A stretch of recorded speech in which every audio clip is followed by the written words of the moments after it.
Now, we have the pleasure of being backstage here at the O2 Academy, chilling in a cool room, man. Jack, when you look at this room, yeah, it's quite white. Does it sometimes feel like a mental asylum before you go out? I think that's a pretty good assessment. It sometimes feel it's bizarre because you spend so much of the day backstage in this kind of world of tunnels and staircases and white rooms, green rooms, and it's just it kind of it puts you in a very strange state of mind that's quite difficult to recover when you get home because you're used to sort of just spending an afternoon staring at a white wall, and then you come home and all hell breaks loose if you dare do that because there are so many other things you should be doing. So yeah, it is a bit of a surreal world, isn't it? But this is a chill room. This is nice. Got some Chesterfield sofas, which makes a change. These are comfy, these These are nice. Chesterfield. I know I'm sort of fading into this one. So, see how low we can This get. is too comfortable. This is really low on the low down. Exactly. Exactly. But you say you've been practicing and rehearsing all day, and this is the first time that you're sort of playing these songs out live. How's the band rehearsals been going for it?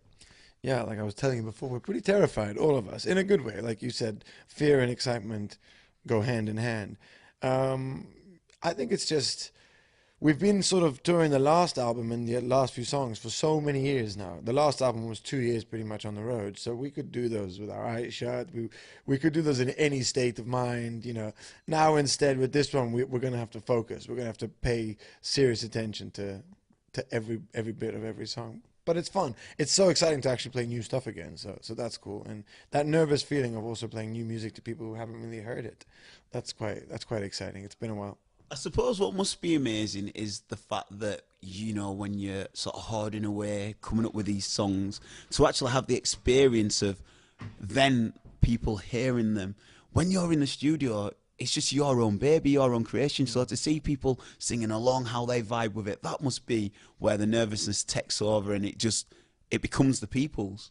I think that happens very much the day the album comes out, more than on the live bit. The minute the album is released, you're sort of like, adios. Like it's not yours anymore. It's not just yours anymore. It's still yours, very much so, but you've now officially you're sharing the music. So when you go on tour, the first thing you're sort of terrified of is, will anybody like it? Did anybody like it? This is a new experience because the album came out 2 days ago. What are we? Oh, it came out on Friday, and today's the first day in Leeds. It's Tuesday, so it's only been out for like four days. So this is the first time where we go to do a tour with music that most people probably still won't know. Even if they've got the album, I mean, they'll be familiar with some of it, but they haven't had time to sort of, probably exactly. So it's exciting. It's going to be a new one for us. And then, so how do you plan your set list? Get into the detail of that because I love the rock and roll side of it, me. But the things behind the scenes, people just turn up to a gig sometimes and see that. But how do you prep? How do you know what to add in, what to leave? Because that must be quite a difficult choice as well. Again, yeah, it is, and I always find a set list for me is always evolving. The more you're on the road, you realize that doesn't work, or that was a great moment. Let's have more of that. So today, now with a new set list, a new album, it's totally carte blanche. We don't know. We do what we think is our best sort of set list and try and keep the show interesting. I don't like when shows become linear.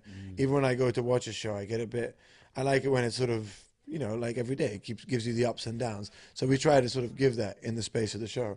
But then you don't want it to be too jittery. It's such a fine balance between making it too chaotic and like what's going on and getting it too linear at the same time. So it's finding that balance takes a few shows. So the first one here in Leeds, then, how do you think you've, molded the wave? Well, we're starting quite moody with this, which is what we've never done. We come out punching. But I think we've grown up a bit, and we don't all have the energy to do that night after night. But also, the state of the album is kind of, we really want to set a mood, give the people an experience, not just, I know that sounds incredibly cliche, but not just come to a gig, come to a show, and leave with something different. Like, wow, that was a state of mind and a place that I haven't been to all day. Not where you're just coming, hearing some songs and leaving. Where you're coming and really letting go, going on a bit of a trip, going a bit on a bit of a trip, and getting out of the sort of the mundaneness of everyday life and see what happens. I think that's what people come to gigs for, is escapism and to get in tune with the artist. So yeah, 100%, man. I feel that. We're trying to do that a lot more on this show, rather than just have it be a gig where we have fun. Now we're trying to create a show for the audience to properly live. So, you know, moving forward over the winter months into 2017, I heard that your tour schedule's crazy. You're hitting America, potentially, you know, Southern Hemisphere as well. I mean, is this proper the momentum now? Is this the wave that you've been building for the last 10 years? Yeah, I mean, as my mother would say, be careful what you wish for because you just might get it. And now it's lady. yes, and now the reality is hitting home. Like now it's it's it's not a real job, and that's what I always say. But it's hard work. It's a lifestyle. Absolutely, absolutely. I've always said the harder you work, the less you're going to have a job. That's always been my motto. I never wanted a job. I just wanted to work hard. So this is because they're two different things. Trust me, I've had a job, and they're very two different things when you don't like the work you're doing. This I love, so I'm willing to put the hard graft into it. And now the fact that it's taking us all over the world is insane. It's a blessing, but we do know where it's coming from. It wasn't given to anybody in this team. Everybody's worked pretty hard and taken some serious risks in the last 4 or 5 years especially to sort of make this happen. The irony is that during that period we've all created families, lives, and other things that have value to us. So suddenly the thing we tried for so hard is taking us away from the things we now value as well. So it's finding that balance, which I think is a little analogy for everybody when you grow up. It's when your passion and your responsibility clash, and you got to find the balance. A lot of people ignore one or the other. They either go straight for the passion or they give up their passion and go straight for responsibility. We're trying to find that bridge between the two. And again, is that more motivation for songwriting and, you know, those experiences? It's definitely more motivation for get off your backside and go to work and you know, and bring home the bacon and do what you're supposed to do and look after your family, not just your ego. Because up until this stage, if we're honest, it's a game of egos out here. It's people saying, listen to me, I got something to say. I mean, we were laughing about it just the other day. We're all sitting, we're like, just a room full of egos here, isn't it? That's essentially what we're all doing. We can break it down to mean whatever we feel it means at the time, but it is quite an egomaniac-based world that we live in.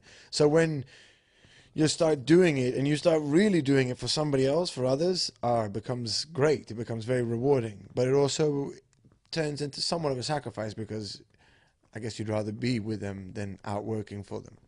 You know what, bruv, when I spoke to you on the Skype, I could tell you were the realist, and speaking to you now in person, I can feel it as well, brother. So I wish you best of luck with today's gig. Thank you very much. Before we shoot, though, I've got a game for you. Are you up for playing it? I'm scared, but I'm ready for it, yeah.